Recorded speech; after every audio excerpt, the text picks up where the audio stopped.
Bueno, muy buenas tardes a todos. Mi nombre es José Roberto Santamaría Sandoval. Soy encargado de la cátedra de la Administración de Telecomunicaciones de la carrera de Ingeniería en Telecomunicaciones. El día de hoy, la Universidad Estatal a Distancia, así como el Instituto de Formación y Capacitación Municipal de la UNED también, y lo que es el Ministerio de Ciencia y Tecnología, SUTEL y Ministerio de Salud, tenemos el agrado de tener este conversatorio que se denomina con radiaciones no ionizantes en Costa Rica, aspectos técnicos y marco regulatorio. Este conversatorio tiene por objetivo, perdón que estaba viendo ahí que salen algunas pantallitas de Zoom, culturizar y socializar con entes municipales y comunidad en general el tema de lo que son radiaciones no ionizantes. Un tema que es tendencia ahorita actualmente con el despliegue de las redes 5G y también por el tema del aumento de cantidad de antenas y infraestructura en telecomunicaciones que ustedes van a ver muy prontamente. En noviembre del 2024 se emite el decreto ejecutivo 44.737 en donde se promulga el reglamento para regular la exposición a campos electromagnéticos de radiaciones no ionizantes emitidos por sistemas inalámbricos con frecuencias de hasta 300 GHz, el cual fue realizado en conjunto por el Ministerio de Ciencia, Tecnología, Innovación, Tecnología y Telecomunicaciones y por el Ministerio de Salud. Este reglamento tiene por objetivo establecer requisitos, criterios para proteger la salud ocupacional y del público en general de los potenciales riesgos y efectos nocivos de la exposición a los campos electromagnéticos de radiaciones no ionizantes, que puedan derivarse de la explotación y uso de los sistemas inalámbricos con frecuencias de hasta 300 GHz. Para eso, precisamente, el día de hoy tenemos el agrado de contar con cuatro especialistas que son de estas instituciones precisamente, que nos van a explicar un poquito más de qué trata el reglamento y culturizarnos sobre el tema. En primera instancia, presento a la ingeniera Rosa Zúñiga Quesada, que es del Ministerio de Ciencia y Tecnología. Ella ocupa actualmente el cargo de gerente de redes de telecomunicaciones en el MISIT como tal. Es ingeniera electrónica y posee una maestría en redes y telemática y cuenta con más de 15 años de experiencia en el sector de las telecomunicaciones, brindando asesoría técnica en el desarrollo de proyectos relacionados con banda ancha e infraestructura de telecomunicaciones, así también como participación y coordinación de la creación de diversas normas técnicas del sector, incluyendo ejecución de políticas públicas y también en negociaciones de tratados libres de comercio. Por otro lado, de parte del Ministerio de Salud tenemos al ingeniero Carlos Manuel Pérez Lizano. Él es ingeniero civil, graduado de la Universidad Filipinas y máster en Ingeniería Ambiental de la Universidad Internacional Isabel I de Castilla. Cuenta con experiencia en el ejercicio de la ingeniería civil en los sectores públicos y privados. En el ámbito gubernamental ha trabajado como funcionario del Ministerio de Salud, específicamente en la Dirección de Protección Radiológica y Salud Ambiental, donde ha abordado temas como la gestión de residuos, calderas, rellenos, sanitarios, radiaciones no ionizantes, entre otros temas de salud pública.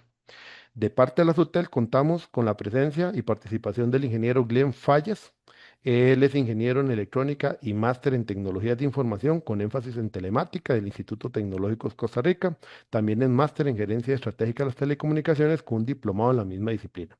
Tiene más de 18 años de experiencia en el sector de las telecomunicaciones, las cuales incluyen la apertura del sector de telecomunicaciones en Costa Rica desde la perspectiva del ente regulador. Como director, también él funge o es el director general de calidad de espectro de la SUTEL y ha liderado los grupos técnicos encargados de los tres procesos de subasta del espectro realizados en Costa Rica al momento, así como implementación de la portabilidad numérica y coordina el equipo de trabajo encargado de la comprobación técnica y monitoreo del espectro. Y por último, tenemos también de la SUTEL al ingeniero Alan Corrales. Él es ingeniero electricista con énfasis en telecomunicaciones de la Universidad de Costa Rica. Posee más de 12 años de experiencia en el sector de las telecomunicaciones y casi desde sus inicios precisamente en el ente regulador, en la SUTEL. Ha estado relacionado con las mediciones de radiaciones no ionizantes. En otros temas, también ha trabajado en la atención de reclamos de usuarios finales, portabilidad numérica, registros de servicios prepago, homologación de terminales móviles y recomendaciones técnicas en el campo. Ok, ¿cómo va a ser la dinámica que vamos a trabajar? Es un conversatorio que vamos a ir generando preguntas generadoras donde cada uno de los participantes, dependiendo del ámbito de la pregunta, nos va a ir dando su respuesta o opinión para ir explicando parte del tema relacionado con este decreto. Y al final vamos a tener un espacio para preguntas. Las preguntas las pueden dejar en el chat o los que están por YouTube, porque estamos en una transmisión en vivo también por medio de YouTube, pueden dejarlas ahí, que mi compañero Esteban Chanto, que nos va a estar dando soporte, me las va a estar pasando para realizarlas al puro final.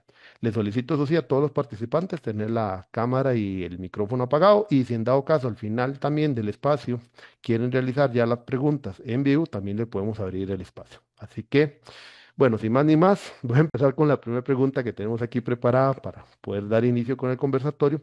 Y esta pregunta se la oigo directamente al ingeniero Fallas y Corrales. Precisamente, vamos, el punto es una explicación técnica.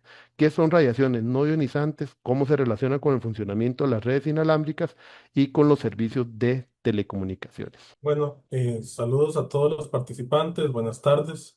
Más bien, muchísimas gracias por el espacio para hablar de estos temas por parte de la superintendencia y todos los expertos que están hoy en esta participación.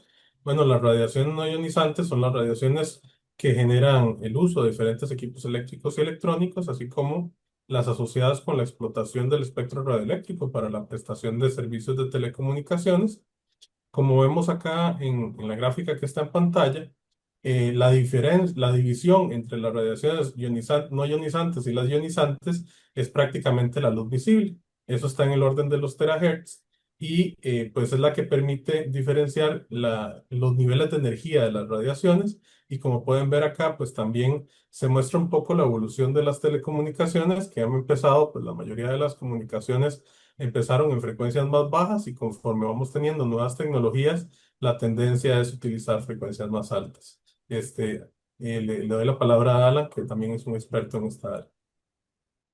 Gracias, Glenn. Bueno, en relación con el tema, yo lo primero es, quiero hacer la diferenciación de no llamarles siempre radiaciones, sino más bien emisiones ionizantes, porque suele asociarse el término radiación con algo malo, como una radiación nuclear, exposición a una explosión como lo que pasó en Chernobyl.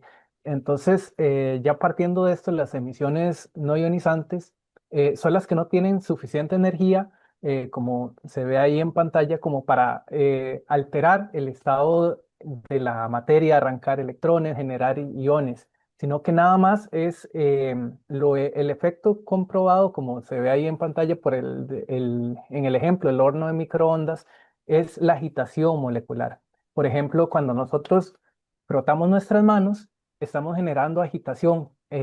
Ahí estamos haciendo el mismo efecto que lo que hacen las emisiones no ionizantes en nuestra materia. Agitan nuestras moléculas de manera que sube la temperatura corporal o la temperatura del organismo que se esté analizando.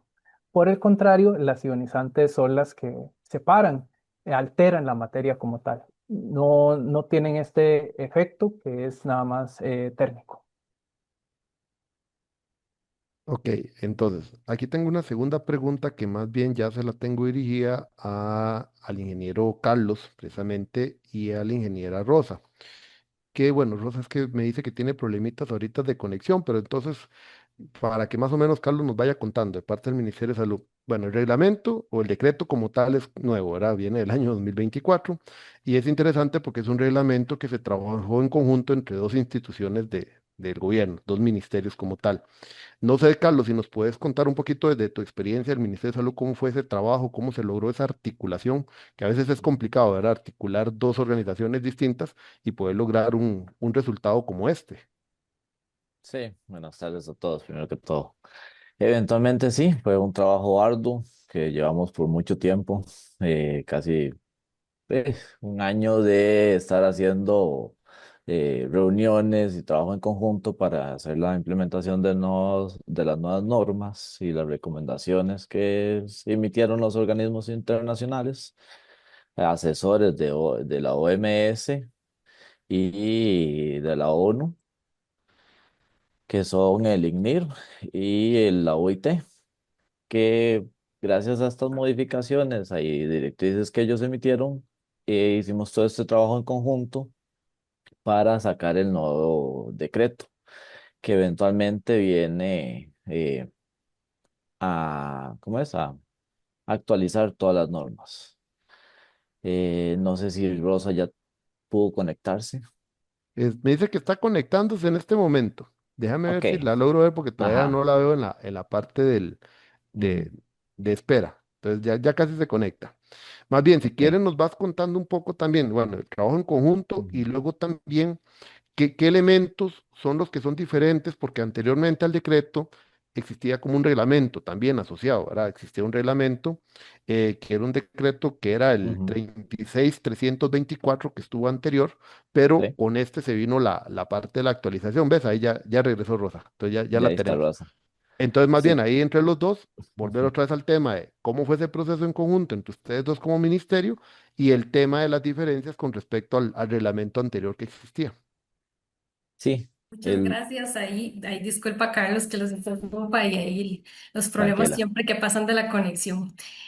No, bueno, con respecto a la primera pregunta, también yo quería complementar la intervención del ingeniero Pérez, ¿verdad? Porque esto formó parte de una acción conjunta, tanto el Ministerio de Salud, el ICIT, pero sobre todo esta actualización del decreto nació como parte de una de las acciones que se implementan en el Plan de Acción de Infraestructura de Telecomunicaciones. Este Plan de Acción de Infraestructura de Telecomunicaciones es como la agenda de trabajo de una comisión en la que participan diferentes instancias, por ejemplo, la Superintendencia de Telecomunicaciones, el Ministerio de Obras Públicas y Transportes, el IFAM, diferentes cámaras del sector y que agregan operadores de telecomunicaciones como Infocom y Canaltel.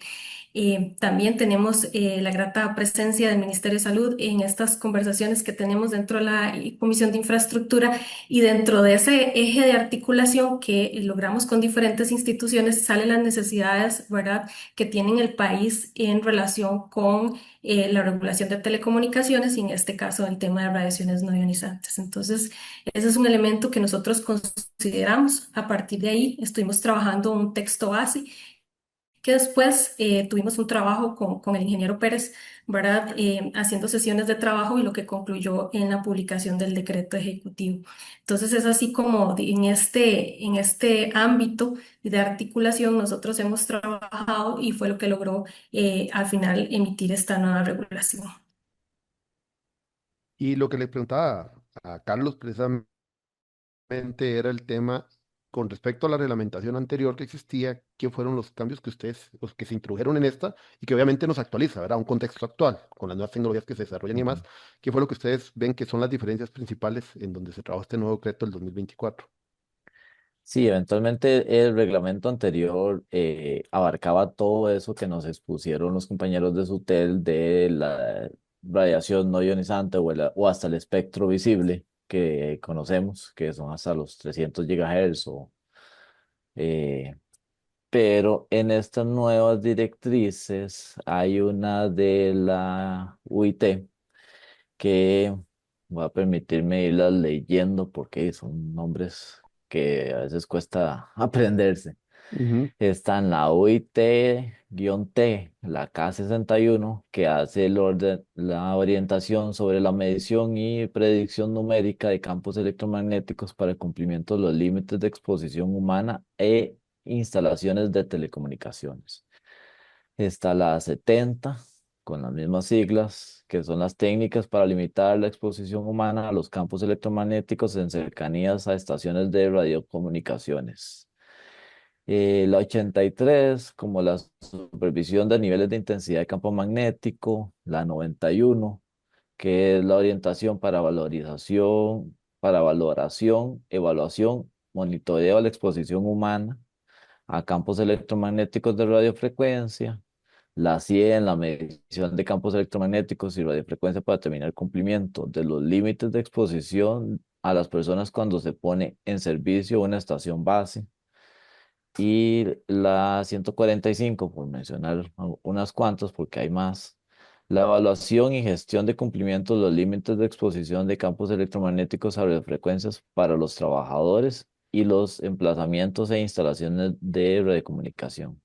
Si bien vemos, estas directrices engloban un gran ámbito de las necesidades para la protección a la salud humana y la puesta en funcionamiento de las torres de telecomunicación en gran parte y otros equipos que generen radiación no ionizante o campo electromagnético, también como decía el ingeniero Alan, no siempre los llamemos radiaciones porque tiende a generar ese miedo o esa mala conexión con otras cosas.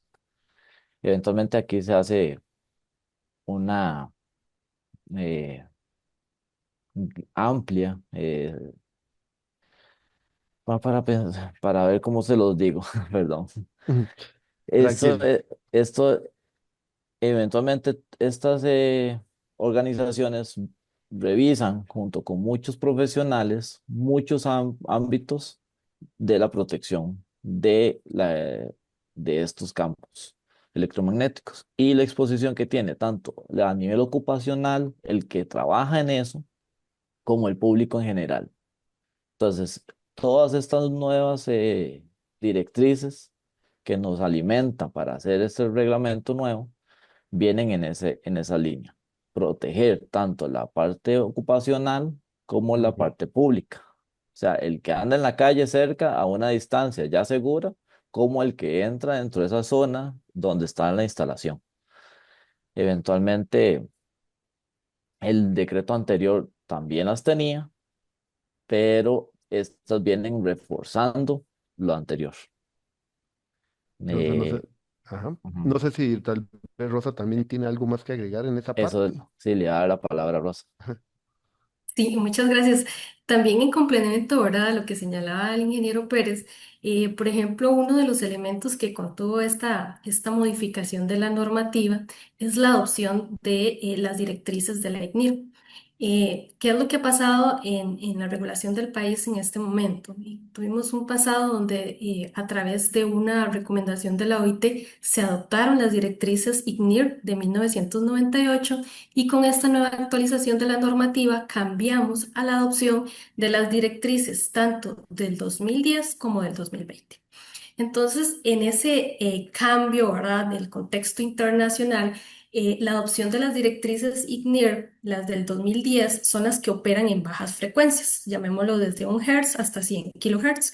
Básicamente, esas directrices lo que establecen son límites para proteger el cuerpo humano cuando existe una exposición de corrientes inducidas.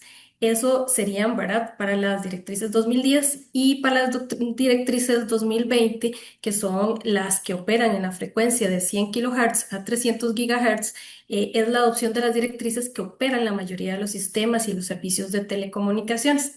Es así con que con esta adopción de estas directrices se complementa todo el marco regulatorio y en particular las directrices ICNIR 2020 tienen aspectos novedosos comparados a las del año 98. Por ejemplo, uno de los elementos fundamentales es que incluye esas formas más precisas de medir la exposición a los campos electromagnéticos. Y esto responde a que han habido más estudios, ¿verdad?, e investigaciones científicas de cómo influye o podría no influir, ¿verdad?, la exposición de los campos electromagnéticos. También se refuerza, ¿verdad?, lo que señalaba el ingeniero Pérez de la protección tanto a la exposición ocupacional, es decir, las personas que normalmente trabajan en estos temas, llamémoslo comúnmente como torreros, que se exponen más a las radiaciones no ionizantes por razones de su trabajo y también la exposición del público en general. Otro de los aspectos, ¿verdad?, que se enfoca en esta materia y que ustedes verán en la regulación, que se establecen diferentes tablas para la medición de esos parámetros técnicos, es que hay un enfoque en algunas zonas sensibles del cuerpo, por ejemplo, los ojos y la piel, en los que ya se han estudiado y existe evidencia científica, ¿verdad?, de que, por ejemplo, aunque no existe un efecto adverso a la salud por la exposición de radiaciones no ionizantes, sí hay efectos como el calentamiento localizado. Entonces, normalmente cuando utilizamos el celular, existe un calentamiento de los tejidos y parte de esos estudios y estas nuevas investigaciones científicas es las que ya contienen las directrices y lo que nosotros como país hemos adoptado como buenas prácticas. También fundamental señalarles, ¿verdad?, que en el caso de las normas ICNIR 2020 se recogió parte de la preocupación de las personas, puesto que con el desarrollo masivo que viene del despliegue de 5G existen bastantes preocupaciones de la ciudadanía en general y parte de esa actualización normativa responde a esa necesidad de la ciudadanía de contar con normas que cumplan con los estándares internacionales. También, como lo señalaba el ingeniero Pérez, Posterior al primer decreto, la Unión Internacional de Telecomunicaciones ha trabajado este tema de las radiaciones no ionizantes y vino a establecer una serie de condiciones de recomendaciones para que, si los países lo tienen a bien, las acojan como su normativa nacional. Y con este decreto ejecutivo fue que lo que hicimos, es decir, las recomendaciones internacionales, como las que expuso el ingeniero Pérez, que están en una serie K, la K 52, 61, 70, 90 y 100, lo que hacen es orientar esos parámetros de cómo medir, supervisar y verificar la exposición a estos campos electromagnéticos. Otro aspecto novedoso que incorpora esta nueva normativa es la adopción de una recomendación de la OIT, que es la K 145, y lo que viene a establecer es unas orientaciones específicas con respecto a la protección de los trabajadores que están expuestos ante estas radiaciones. Anteriormente en el decreto se establecían lineamientos generales. En lo que se adopta es toda una guía integral de cómo se tienen que hacer esas mediciones y cuál es la protección que tienen que tener para las personas que trabajan en esos ámbitos.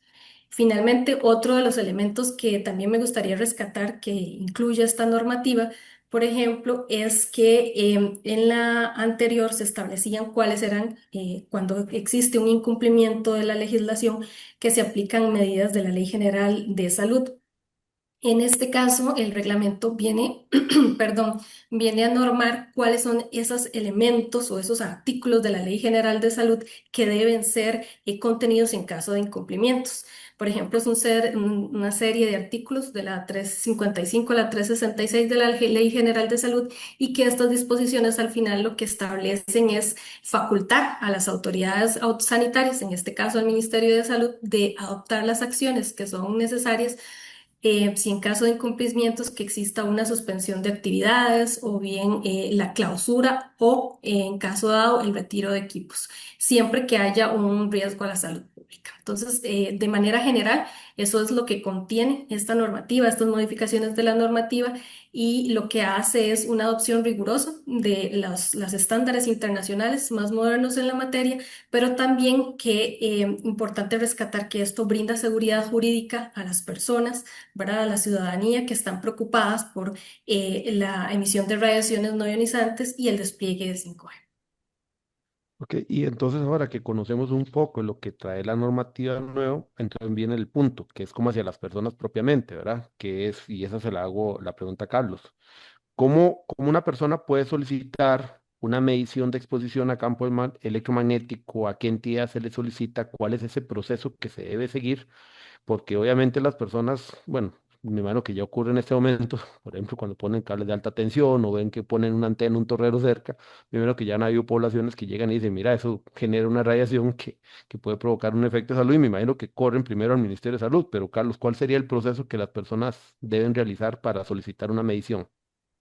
Sí, una importante pregunta, la verdad, que sí nos pasa bastante.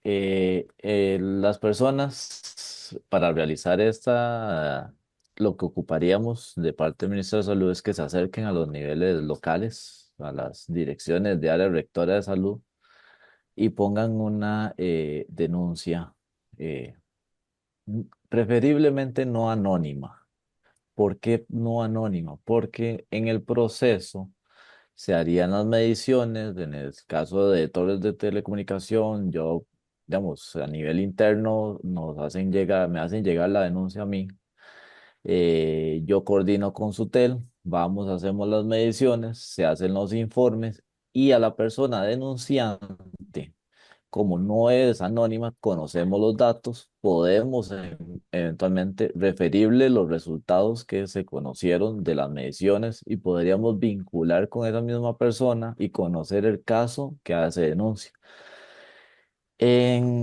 También, digamos, como vos dices, en la parte de transmisión de energía, que también pasa, también hacemos la vinculación, pero no, en este caso no sería con Sutel, sino con la gente del ICE, que es la parte donde hacen la generación y la transmisión de energía eléctrica por torres y cables, que también nos Ujú. sucede. Se daría igual. Eventualmente lo que siempre solicitamos es esa denuncia, porque ha habido casos donde nos hacen la denuncia anónima porque tienen miedo, de que se conozca que yo estoy denunciando a mi vecino o a la persona del frente o así porque permitieron que pusieran una torre de telecomunicaciones dentro del terreno de ellos y ahora nos va a irradiar a todos los del barrio.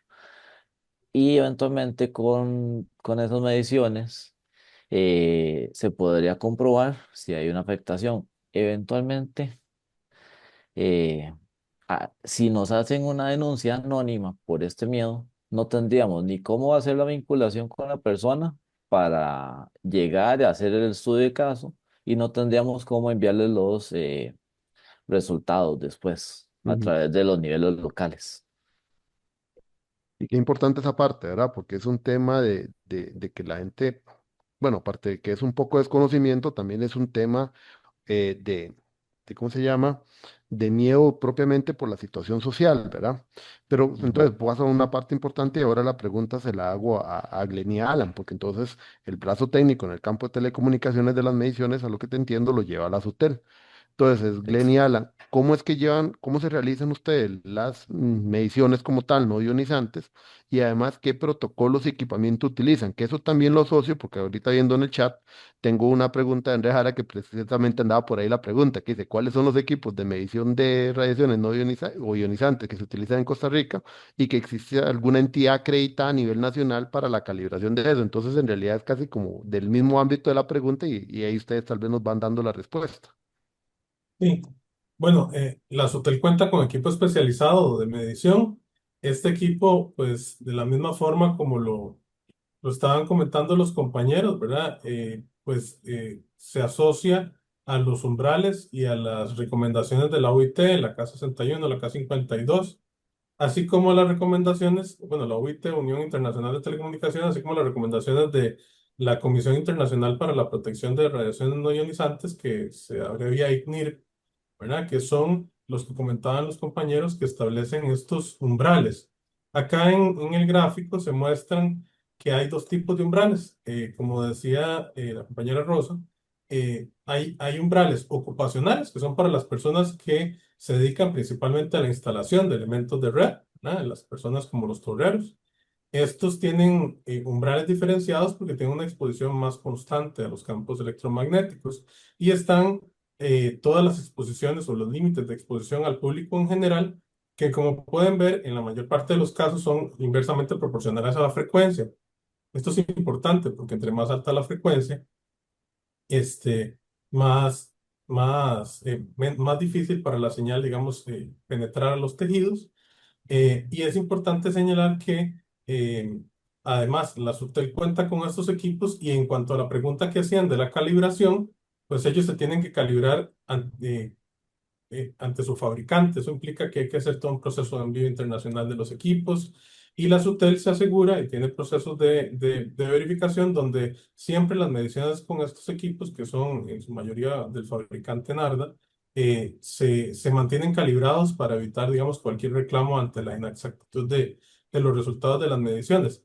No obstante, en todo caso, los resultados de las mediciones siempre dan pues bastante debajo del umbral que estamos viendo acá, ya sean voltios por metro o amperios por metro. Adelante, Lito. Ujú. Gracias, Glenn. En relación con los umbrales que tenemos, como se muestra ahí en pantalla, como usted bien explicaba, a nivel general, nosotros las mediciones las realizamos con el límite más pequeño, el cual es el que aplica para el público en general. ¿Por qué? Porque es una población que no sabe a qué está expuesto. O sea, como ven ahí en esta nueva gráfica, el nivel ocupacional, que es para la gente, el técnico, el profesional que conoce de la materia, tiene unos niveles superiores. ¿Por qué? Porque el técnico sabe, vea, no le voy a poner la cara a esta antena. Bueno, voy a ir a trabajar ahorita un montón de tiempo, voy a bajarle la intensidad, voy a ponerme equipo especializado que me va a aislar.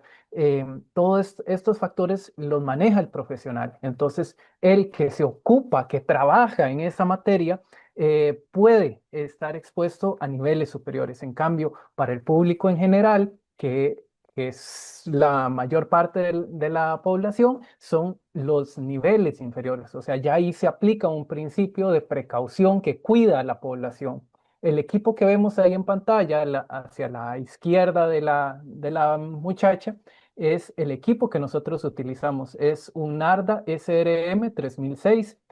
Son las iniciales de Selective Radiation Meter. Es un medidor de radiación selectiva que es de banda angosta en el sentido porque nos permite diferenciar el aporte de cada uno de los componentes del espectro radioeléctrico que estamos midiendo dentro de la capacidad de la sonda. En este caso, la que parece la sonda que tiene conectada ahí el equipo es una sonda de campo eléctrico de omnidireccional porque precisamente estamos embebidos en un entorno donde tenemos señales que nos llegan por detrás, por delante, por la izquierda, derecha. Entonces, lo que queremos hacer es, como hablaríamos en coloquial, tomar esta sopa de frecuencias y medir qué es lo que está contribuyendo cada uno. ¿Qué es lo que está contribuyendo? Por ejemplo, pensémonos en el entorno de telecomunicaciones, ¿cuánto está contribuyendo la antena de Claro? ¿Qué, cuánto está contribuyendo las emisiones de Colby? ¿Cuánto son las emisiones de Liberty? Y así nosotros podemos decir, ah, no, vea, este es el aporte de cada uno de ellos, a diferencia de lo que muchas personas tienen acceso, que son medidores de banda ancha que agarran todo lo que está en el espectro, agarran y suman y no le permiten a uno diferenciar y aplicar cada uno de los umbrales, porque como bien usted explicaba, vemos que los umbrales son variantes en función de la frecuencia. Entonces, a diferencia de un medidor de estos que suele tener la persona que nada más me da un valor y no sé dónde está midiendo, de qué rango a qué rango, los que nosotros como superintendencia tenemos y en los que se basan los informes que le enviamos a los compañeros del Ministerio de Salud, nosotros desglosamos cada una de las frecuencias y de las contribuciones de lo que estamos midiendo ahí en el sitio. Ok, y entonces, bueno, ya que estamos hablando de mediciones y tal vez vi por ahí ahorita una mano levantada, nada más que recordar que al final del conversatorio le daremos un espacio para hacer esas preguntas. Pero cuando ustedes hablan de mediciones y hablamos de un decreto, y obviamente existe un reglamento, me imagino que hay un campo sancionatorio, ¿verdad? Porque las experiencias de ustedes hasta el momento han sido, no hemos encontrado todavía nada que sobrepase, pero tal vez ahí Carlos nos pueda contar un poco qué sucediera en dado caso que sí se sobrepasara y ya más o menos Carlos mencionó, pero yo me imagino que Glenn y Alan tienen más anécdotas del tema, porque por ejemplo Carlos mencionaba aquel que no quiere denunciar al vecino, pero no sé si también Glenn y Alan se han topado algunos otros ejemplos que nos puedan contar. Entonces, en primera instancia, Carlos, si nos cuenta un poco de cuál es el régimen sancionatorio, si es existente, y después Alan y Glenn si nos pueden contar un poco de anécdotas de algunas historias de casos que hayan ido a medir por X o Y o Z razón. Ok, sí, eventualmente como vos lo dices, y es muy cierto, hemos visto gracias a la evidencia que hemos tenido en las mediciones de torres por denuncias, que los niveles que se generan por estas son muy bajos en relación a las normas esta que estamos hablando. Y por ende, casi la mayoría están en un gran cumplimiento de estas medidas para el público en general y para el público ocupacional.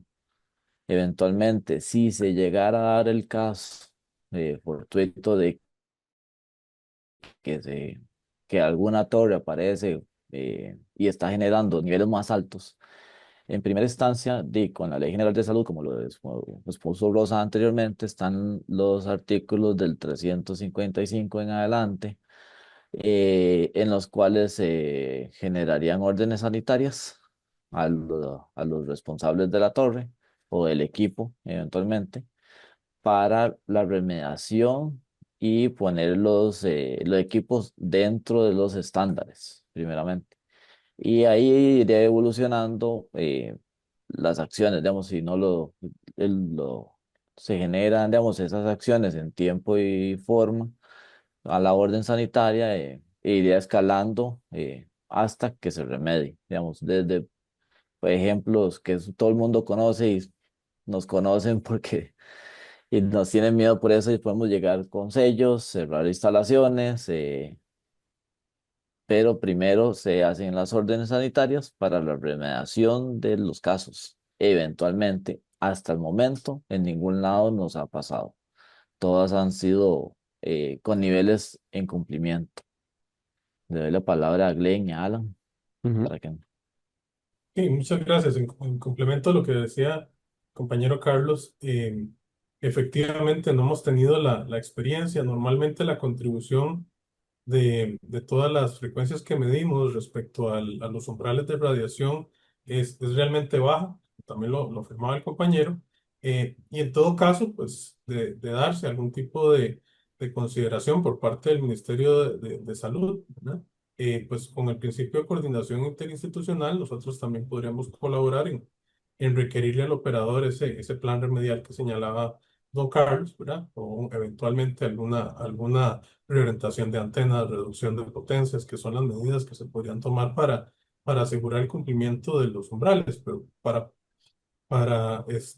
información de la población, en todas las mediciones que hemos hecho, como ustedes saben, la potencia decae fuertemente con la distancia y la frecuencia.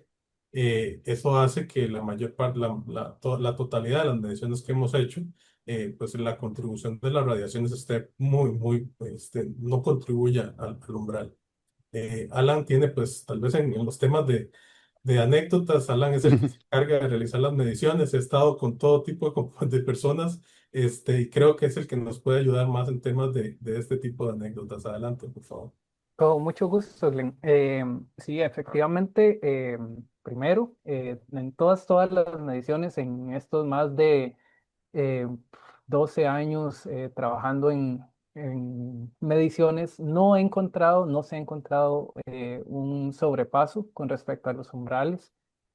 Eh, entonces, quizá a partir de ese principio, hemos tenido situaciones donde creemos que hace falta compartir un poquitito más de información, porque también uno es muy dado a llamar, es que me pusieron una torre, efectivamente, me pusieron una torre y la gente asocia la torre a que ahí está la emisión, pero la torre por sí sola es un elemento que no va a contribuir a la emisión. Ya necesita que se coloque el equipo activo, las antenas, propiamente, que se ponga el equipo del fabricante, del operador, que se ponga a funcionar, se ponga alimentación. Hemos tenido experiencias donde llegamos a medir, donde hemos tenido los tres ejemplos, donde está solo la torre, no hay ni siquiera antenas. Hemos tenido casos donde nos llaman, pues sí está la antena, pero no hay equipo propiamente que ayude a emitir, y hay otros donde ya se ve un poquitito más, pero no ha estado la conexión eléctrica, no está funcionando el sitio como tal. También hay lugares donde nos han llamado a medir, que son zonas un poquitito más alejadas, donde más bien está un operador pone infraestructura en una zona donde no ha habido cobertura, donde los niveles que como superintendencia más bien medimos y que permiten a la población tener comunicaciones, realizar que su uso de mandar el WhatsApp, que poder llamar a la mamá, al papá, a la persona. No ha habido esa posibilidad, y entonces llega más bien un operador a desarrollar infraestructura, a poner el servicio ahí, y más bien se encuentra cierta reticencia por parte de los vecinos a dichas instalaciones. Entonces, pues en realidad nosotros los instamos a que se informen de las fuentes oficiales, y pues como bien explicaba don Carlos, estamos todos en la mayor y en la mejor disposición de colaborarles si tuvieran alguna duda para realizar las mediciones correspondientes. Y pues sin embargo, por el momento en todas las que hemos realizado, todo ha estado muy por debajo, y pues adelante con el tema. No, y vamos a ver, hay algo que sigue después de este tema, porque ya estamos hablando del tema de radiaciones, estamos hablando, ingresando ya al tema de las denuncias, pero las denuncias obviamente vienen en un origen pensando en la salud pública. Y me hace gracia más bien como el público que tenemos, tanto aquí como en YouTube, de como que nos va leyendo la mente. Porque, digamos, la siguiente pregunta que yo les tenía a ustedes es, ¿por qué es importante regular la exposición de los campos magnéticos de radiaciones no ionizantes de una perspectiva de salud pública? Si existe evidencia científica que vincule esas radiaciones con afectaciones a la salud humana, ¿y cuál sería la posición, por ejemplo, en este caso, del ministerio con respecto al tema? Que ahí también Glenn y Alan nos pueden aportar un poquito más. Pero ¿por qué digo que el público nos va leyendo la mente? Porque tengo una pregunta en YouTube que dice, ¿deben prohibirse los campos electromagnéticos cerca de la escuela? ¿Puede ir la SUTEL a escuelas? Y aquí, precisamente también en el chat, bueno, dice CEO Bus, el participante dice, la telefonía celular opera en rangos de los microondas, no todo el rango, sino que abarca las UHF, SHF y la parte baja de la CHF, que está en el rango del espectro de 300 MHz, la parte baja del rango de HF entre 30 GHz a 300 GHz. ¿Creen ustedes que esas bandas se tengan problemas de salud humana? O sea, todas las preguntas precisamente son en el tema de la salud humana. Entonces, Carlos, por un lado, hay evidencia, el ministerio ha tenido evidencia o se han recogido estudios. Igual, leen Alan si nos pueden aportar algo más en esa pregunta y vamos de una vez respondiendo lo que el público ya nos va leyendo la mente. Ok, sí, desde el ministerio como rectores en la salud pública, lo que buscamos en el fin es el proteger y mejorar la calidad de vida humana de toda la población en el territorio nacional. Eventualmente, como bien lo dicen, lo hemos estado tratando de decir en todas estas explicaciones, la mayor evidencia de una afectación a la salud humana que tienen los campos electromagnéticos es el calentamiento de tejidos. Y así lo han demostrado estudios de la OMS o Organización Mundial de la Salud.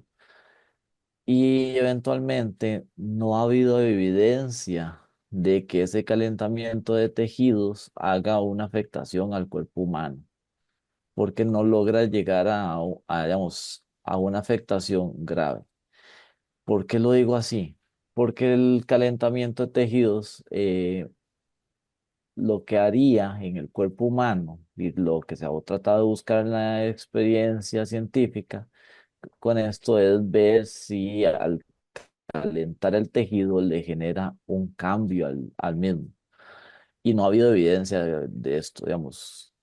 Eventualmente todos hemos tenido la experiencia de que nos ponemos a hablar con alguien y podemos durar mucho tiempo y se nos calienta la oreja, por decirlo un ejemplo. Y es ese calentamiento por la transmisión que puede tener el teléfono o, o otros aparatos que uno tiene a la cercanía, porque los campos electromagnéticos, hoy estamos hablando de torres, pero eventualmente están en todos los equipos eléctricos. Estos equipos eléctricos, para funcionar, generan un campo eléctrico y magnético. Y en ningún caso, con ningún equipo, la Organización Mundial de la Salud ha logrado evidenciar este calentamiento de tejidos y una afectación a, a los individuos en estudio que se han tomado. Eh, por ende, no hay evidencia ni hay riesgos a la salud pública. Aquí le permito a Glenn, a Alan, Claro. exponerse un poco. Bueno, Sí, muchísimas gracias. Considero que el, lo más importante de la regulación a los campos electromagnéticos y eventos como estos es buscar que las personas se informen de las fuentes correctas, ¿verdad? Lastimosamente hay pues mucha desinformación, ¿verdad? Y aquí voy a tocar un ejemplo que pues creo que era más para la pregunta anterior, pero también me parece importante tocarlo. Por ejemplo, en Perú, la desinformación llegó a un nivel tal de que asociaron el desarrollo de las telecomunicaciones con el COVID. Entonces hubo escenarios donde pues quemaron infraestructura de telecomunicaciones para evitar contagiarse del COVID. Lo digo porque a ese extremo puede llegar la desinformación, ¿verdad?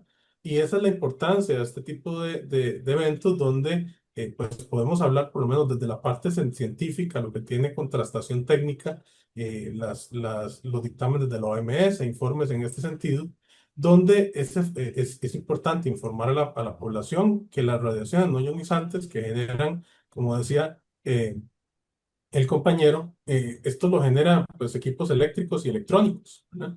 Estas radiaciones lo que generan en el cuerpo es calor.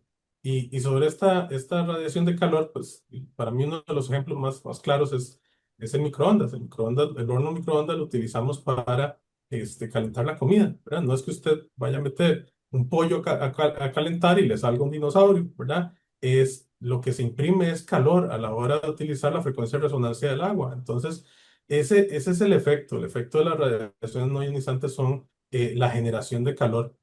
Y sobre las preguntas que señalaba don Roberto, lo primero, pues sí, las radiaciones no ionizantes están para todos los rangos de frecuencias y hay límites ocupacionales y poblacionales para todos los rangos de frecuencias. Entonces, por ejemplo, cuando hablábamos de VHF, de frecuencias más bajas, pues obviamente entre más baja la frecuencia, pues la propagación de la señal a una potencia determinada es mayor. Y entonces, por ejemplo, AM tiene pues mejores condiciones de propagación que FM y que televisión, y pues ahí vamos hacia arriba en frecuencias, hacia las redes celulares.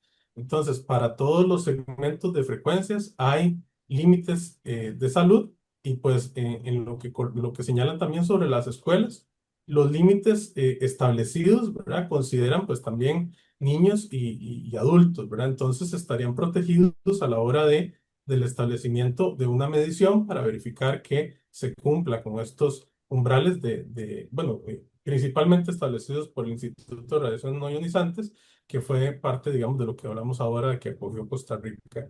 Eh, para mí es muy importante señalar lo que indica la Organización Mundial de la Salud. Dice, no se ha establecido una relación causal entre la exposición de las tecnologías inalámbricas y ningún efecto adverso para la salud. El calentamiento del tejido es el principal mecanismo de interacción entre los campos de radiofrecuencia y el cuerpo humano.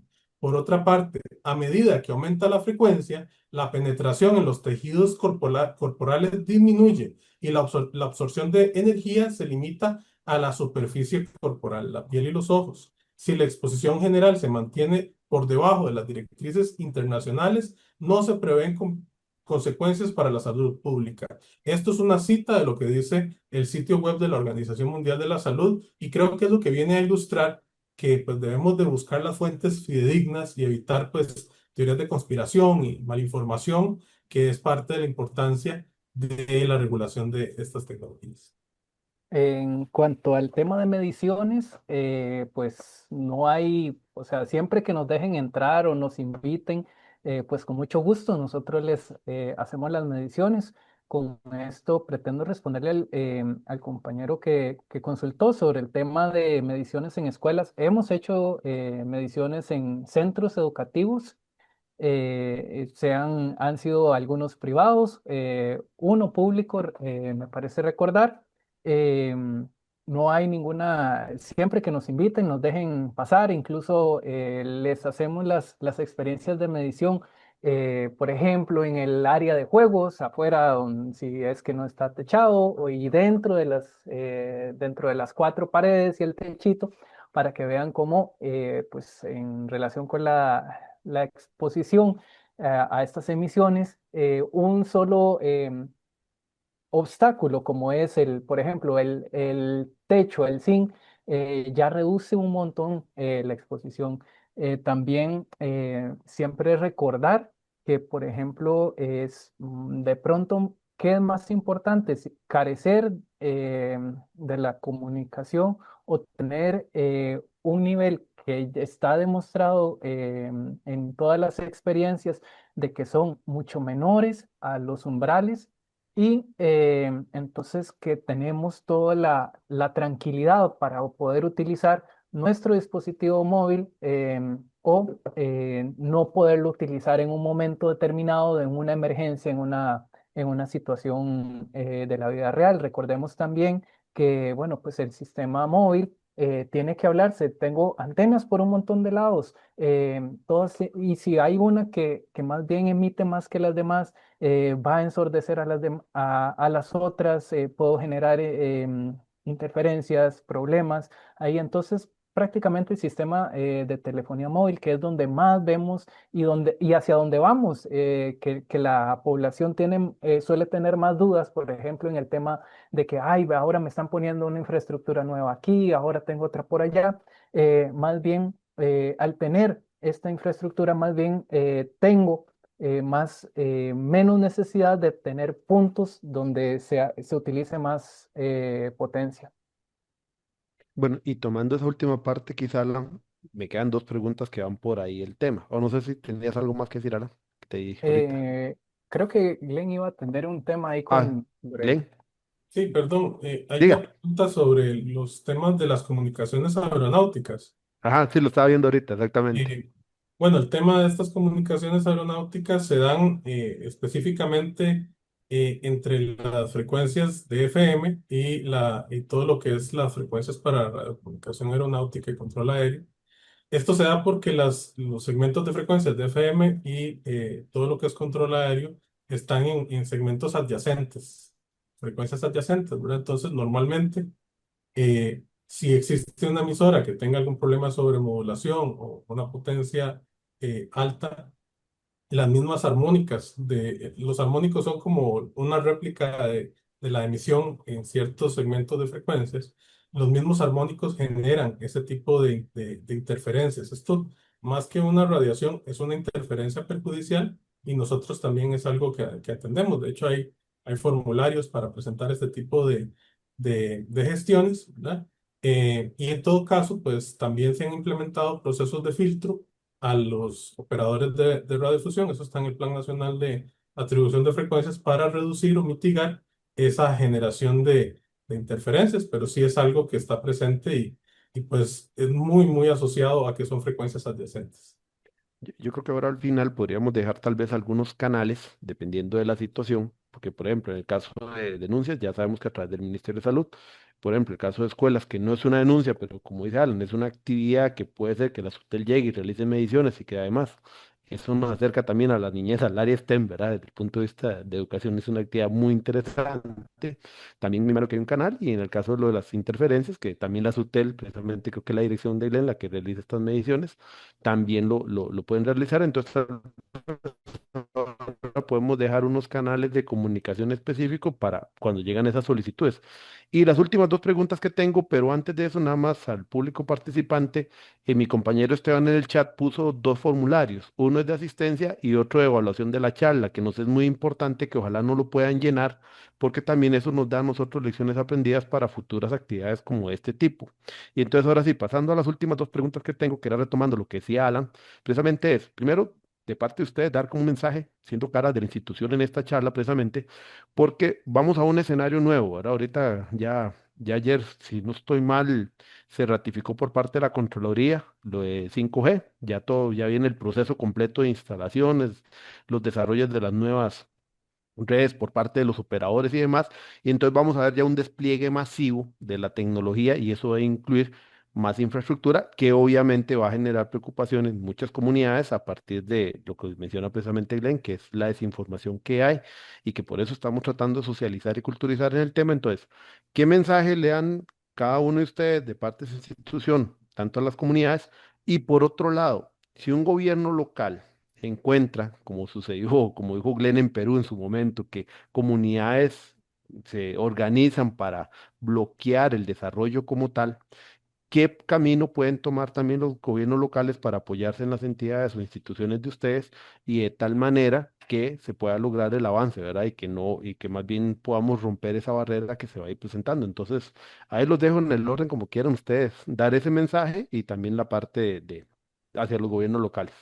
Muchas gracias, don Roberto.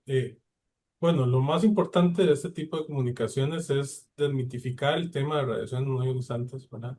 Lastimosamente hay mucha información que tiende a confundir a las personas sobre los efectos sobre la salud de las radiaciones no ionizantes. Es importante que todos acudamos a las fuentes confiables, revisen el sitio de la Organización Mundial de la Salud, también sepan que la SUTEL, el Ministerio de Salud, el MISIT, están en la mejor disposición de asesorar a cualquier interesado en estos temas. Como lo presentamos ahora durante toda la exposición, se ha trabajado de manera conjunta en el establecimiento de los niveles, pues, que la ciencia y la técnica disponen para este tipo de misiones, y estamos en la mejor disposición eh, de atender a cualquier interesado y cualquier consulta. También, como usted decía, dado que ya se dio el refrendo por parte de la Contraloría General de la República al despliegue de redes 5G, y que las redes 5G por sí mismas, por las frecuencias de operación en que funcionan, requieren una mayor densidad de elementos radiantes, ¿verdad? También los gobiernos locales van a tener un rol muy, muy importante en cuanto a la velocidad del despliegue de estas nuevas tecnologías, que van a traer una serie de ventajas. Recordemos que las 5G tienen tres aristas principales: la banda ancha mejorada, que vamos a tener velocidades que no hemos experimentado antes; la posibilidad de emplear estas redes en misión crítica, en emergencias, en aplicaciones industriales de bajo retardo, así como la posibilidad también que dan estas redes del uso masivo bueno, lo que se señala de el Internet de las cosas masivo, ¿verdad? Entonces, son tecnologías que van a traer un impacto muy positivo para la población. Entonces, aquí es donde también el gobierno local puede apoyarse en las instituciones que estamos presentando hoy para también ayudarnos y apoyar a la población y guiarlos a buscar la información que tiene respaldo científico. Eso sería de nuestra parte. Alan, no sé si Alan quisiera agregar. Sí, claro, con mucho gusto, Glenn. Recordar nada más, pues que el sustento científico, el efecto comprobado que científicamente utilizamos en nuestro día a día, que para calentar la comida, que para poner a las palomitas antes de la película, es el efecto térmico. Esto es lo que podemos científicamente controlar, reproducir, ver, sentir. Entonces, esto es lo que tenemos. Todo lo demás, pues hemos estado en situaciones donde hay personas que pueden alegar X, Y, Z afectación, pero ya son situaciones muy particulares de cada una de las personas. Eh, Tenemos que recurrir, como usted decía, a las fuentes científicas donde se sigue todo el método científico de reproducir el efecto, poderlo controlar, es que nos permite estudiarlo. Y el mensaje es repetir el anterior que les decía. Hay que analizar nuestra vida cotidiana, qué es lo que queremos tener. Nosotros queremos, ojalá, el Internet que nunca nos falle, la disponibilidad de comunicaciones que hoy nos permiten hacer todas las tareas, pero estas necesitan un medio, necesitan de alguna forma para tenerlas ahí.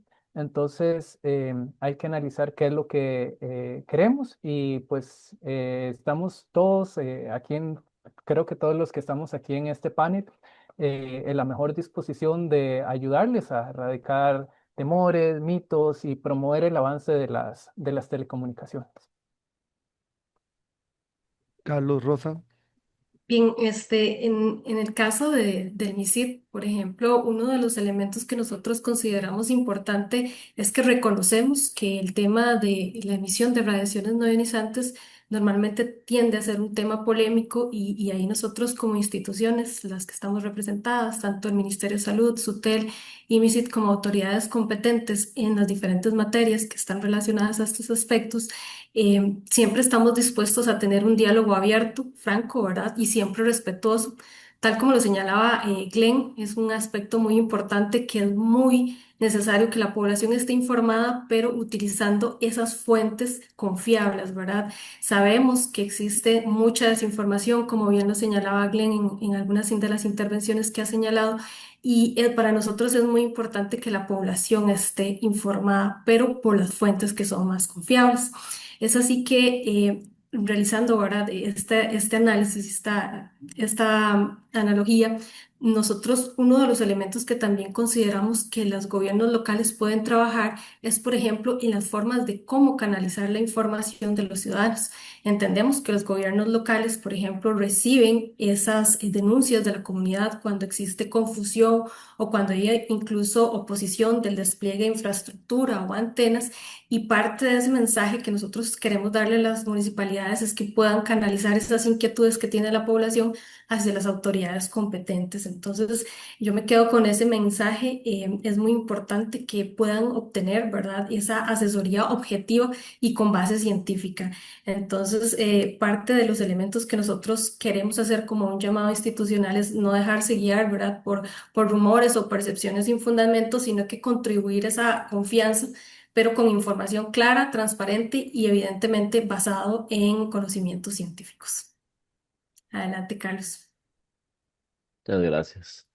Sí, eventualmente sí, para la implementación de las nuevas tecnologías 5G, más que pedirle a la población miedo, les pediría de alegría, porque es un gran avance tecnológico que nos va a ayudar a muchas cosas, como lo decía Glenn, la inteligencia de las cosas, la operabilidad industrial, en muchos ámbitos va a ser una gran mejora más que una preocupación para la población. Y sí, yo creo que todos los que estamos aquí, en todas las instituciones, nunca nos vamos a cansar de decir que se informen con los canales institucionales, organizaciones y no tanto las famosas fake news o las noticias falsas. Eventualmente es importante estar informado, pero de fuentes oficiales. Eh, para los gobiernos locales, eventualmente los invitaría también. Sé que muchos de los gobiernos locales tienen un vínculo con con las áreas rectoras de salud, los niveles locales, como les decimos, a través del doctor, el director de área, que busquen la oportunidad de coordinar y que en lo personal siempre he estado muy dispuesto a hacer esa coordinación, esa ayuda a todos los niveles locales de la institución y por ende a través de ellos pueden los gobiernos locales buscar esa asesoría que desde el nivel central les podemos dar al gobierno local y al área rectora para las 80 y tantas áreas rectoras y niveles y municipalidades que hay. Ok, bueno, ya aquí estamos dando casi finalización a lo que es el conversatorio. Nada más recordarle a nuestros participantes si nos pueden llenar la evaluación como tal, que yo se las volví a colocar en el chat, y la lista de asistencia. Ahora más bien voy a dar espacio ya a la parte de preguntas. Tengo una pregunta aquí en el chat que dice, ¿con cuál institución se puede coordinar charlas para el personal ocupacional y cuáles son equipos de seguridad que debe utilizar un técnico? No sé si ustedes conocen dentro de las instituciones de ustedes, coordinan con salud ocupacional sobre el tema o no sé, no sé si Carlos, Glenn. Bueno, sí, con la SUTEP sería posible realizar la coordinación. Ahorita, pues, como usted decía, podemos dejar una serie de contactos, ¿verdad? Sobre equipo de protección, existen unos medidores portátiles que para las personas pues, obviamente operan torres y pues, están muy cerca de los equipos de transmisión, que ellos, pues, cuando sobrepasa un tiempo de exposición máximo, le generan una alarma a la persona. Sí, sí los conocemos y con todo gusto podemos hacer las referencias, eh, pues con todo gusto también podemos coordinar para darles una información completa sobre las necesidades que tengan ya específicas sobre algún tipo de despliegue, que sean torreros, instalación de redes de telecomunicaciones. Ok, bueno, después de aquí no veo más en el chat. No sé si alguno de los participantes quiere participar, interactuar directamente con... Ok, aquí tengo la mano arriba de Fresier. No sé si puedes, te voy a quitar el mute para que si quiere participar directamente, intenta ver si lo puede. Ahí está. Ahí me escuchan. Buenas Ah, tardes a todos. buenas tardes, ahí se escucha.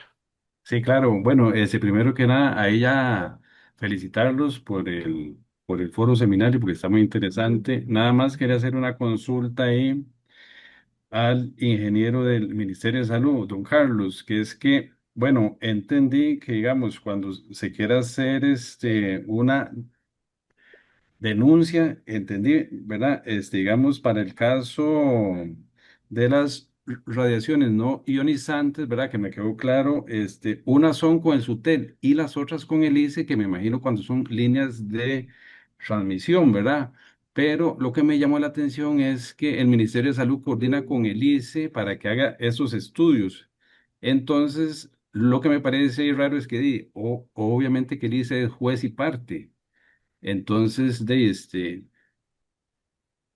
aludiendo a que sea algo, obviamente, con conocimiento ya científico, pero si el ICE es parte del negocio, me parece que no debería ser el ICE, sino directamente el Ministerio de Salud, a través de ellos mismos o con otra entidad, el que hiciera estos estudios y no que fuera el ICE, ¿verdad? Porque obviamente, si algo estuviera mal, no sé cómo se podría manejar eso, ¿verdad? Por parte de ellos.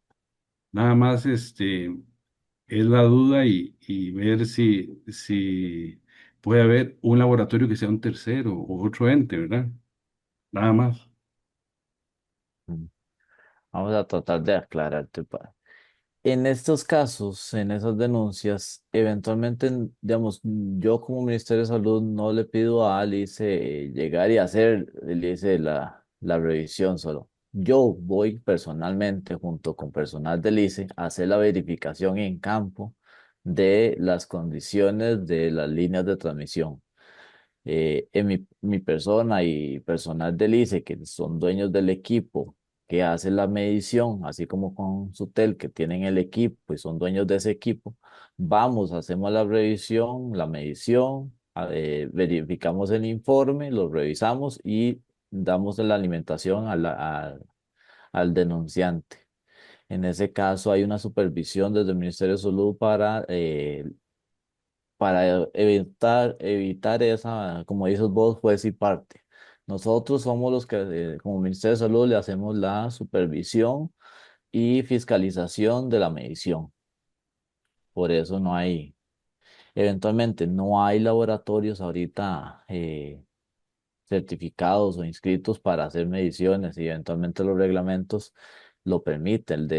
El de líneas de transmisión así lo permite. Podría haber un laboratorio y se acerca al Ministerio de Salud y se podría hablar, pero en el reglamento ahorita se hace así con el ICE directamente por ser el prestador del servicio.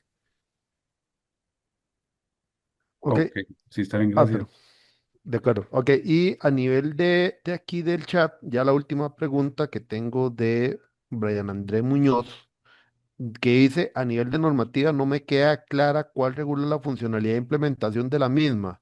Brian, no sé si puedes abrir el micrófono porque a mí no me quedó clara la consulta. Déjame ver si lo puedes abrir y participar para poderte entender la pregunta. A ver si lo Sí, buenas ubico. tardes, ¿me escuchan? Claro que sí lo escuchamos.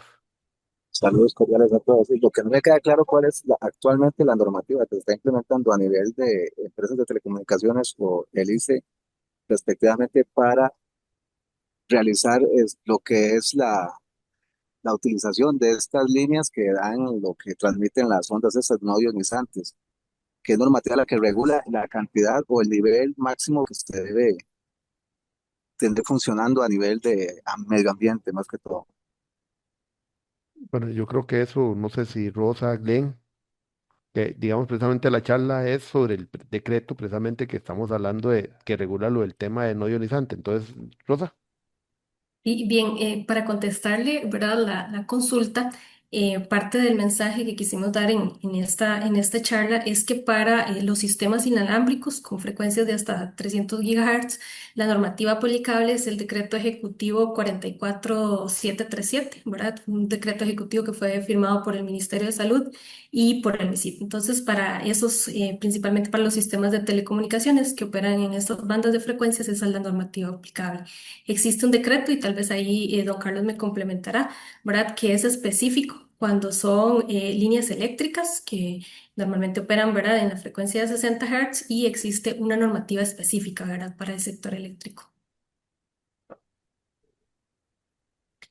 De hecho, tal vez Ya. ahorita en el chat podemos dejar el enlace con esta Ujú. normativa disponible por el caso que tengan consultas o dudas y evidentemente, ¿verdad? Como les estábamos comentando en la charla, la aplicación de estas directrices de la ICNIR y las recomendaciones de la OIT que están asociadas a ella. Sí, Carlos, ajá. para complementar lo que decía Rosa, sí, eventualmente el reglamento para voy a leérselos. El reglamento para regular la exposición a campos electromagnéticos de radiaciones no ionizantes en los sistemas de transmisión de energía eléctrica de alta tensión es el 41065, firmado por Salud y por MINAE. Eventualmente, en la página del ministerio, en la parte de la biblioteca y legislación, ahí tenemos casi el puro final, tenemos una pestañita con con los dos enlaces del sistema de la Procuraduría General de la República, SINALEVI, con los enlaces de esos reglamentos, el que estamos hablando hoy y el de alta tensión. Ahí están para acceso a la población. Ok, y ya la última pregunta, ya esta sí es la última, en YouTube hicieron la siguiente: ¿las UTEL hacen mediciones de radiaciones no ionizantes por razones técnicas o por presión de la población o presión mediática y percepción pública sin bases científicas? Si gustan, yo atiendo esa. Claro.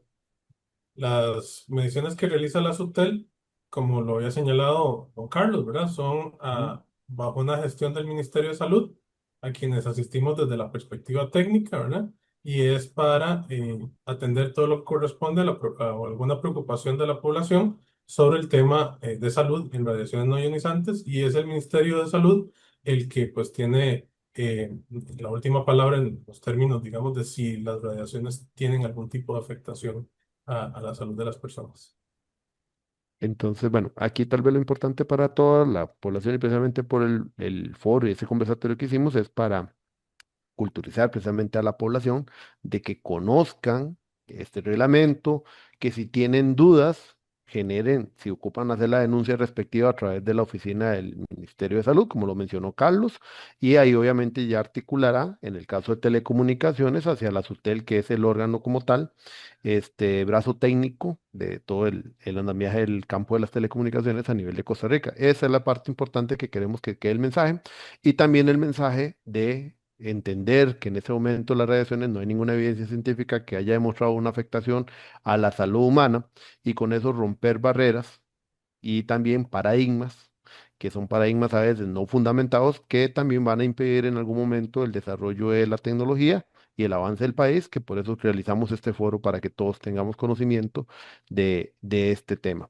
De parte de la UNED, de parte también del Instituto de Capacitación Municipal, de Formación y Capacitación Municipal de la UNED, y también de parte y agradeciendo aquí a los charlistas que nos atendieron la invitación, a Glenn, a Alan de parte de la SUTEL, a Carlos de parte del Ministerio de Salud y a Rosa también, que es de parte del MISI, también compañera de nosotros de la carrera de telecomunicaciones. Les agradecemos y estamos muy agradecidos de la participación que tuvimos, una participación exitosa en cantidad de personas. Realmente tuvimos en algún momento 72 personas conectadas y 2 en YouTube para un total de 84. Y recordándoles nuevamente a todos si nos pueden completar la evaluación de la actividad que queda en el chat, que nuevamente Esteban la volvió a colocar, así como el registro de participación, que para nosotros es muy importante para poder seguir elaborando este tipo de conversatorios de parte de la universidad. Les deseo muy buenas tardes y más bien muy agradecidos de verdad por la participación, Alan, Glenn, Carlos y Rosa. Gracias. Hasta luego, Muchísimas gracias a Hasta todos. luego. Gracias. hasta luego, Chaito, nos estaremos Hasta viendo. luego. Chao. Hasta luego y buena tarde.